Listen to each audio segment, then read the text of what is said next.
യൗവന ദിശ കഴിഞ്ഞു വാർദ്ധക്യം വന്നിടുമ്പോൾ കുനിഞ്ഞിടും ശരീരം ജീവഭാരത്താൽ. അപ്പോഴും വിടില്ലവൻ നടത്തും അന്ത്യത്തോളവും. വയ്ക്കുക നിൻ ഭാരമാവൻ പാദത്തിൽ.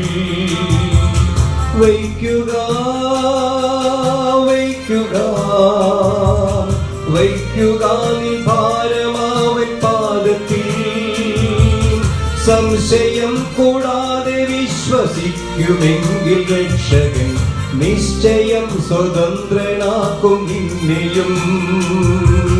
സംശയം കൂടാതെ വിശ്വസിക്കുമെങ്കിൽ രക്ഷകൻ നിശ്ചയം സ്വതന്ത്രനാക്കും നിന്നെയും.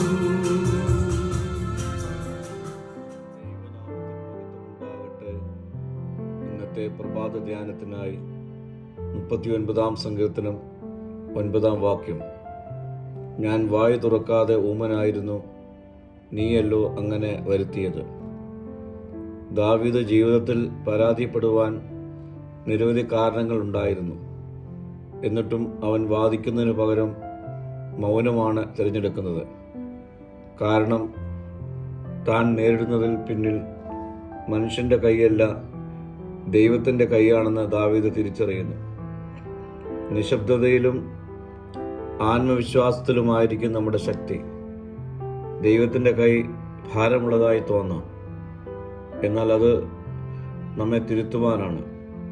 നമ്മുടെ സാഹചര്യങ്ങളിൽ നിശബ്ദത പലപ്പോഴും ബലഹീനനായി തോന്നാം, എന്നാൽ ദൈവമുൻപാകെ നിശബ്ദത ആത്മീയ പക്വതയുടെ അടയാളമാണ്.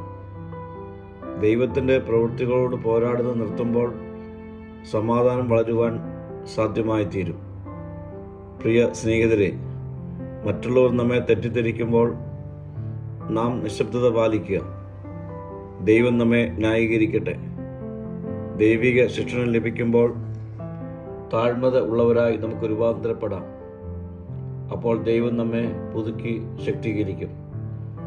പ്രാർത്ഥിക്കാം. കർത്താവേ, നിന്റെ മുൻപാകെ നിശബ്ദരായിരിക്കുവാനുള്ള കൃപ എനിക്ക് നൽകണമേ. മഹത്വം നീ എടുക്കണം. യേശുവിൻ്റെ നാമത്തിൽ തന്നെ. ആമീൻ.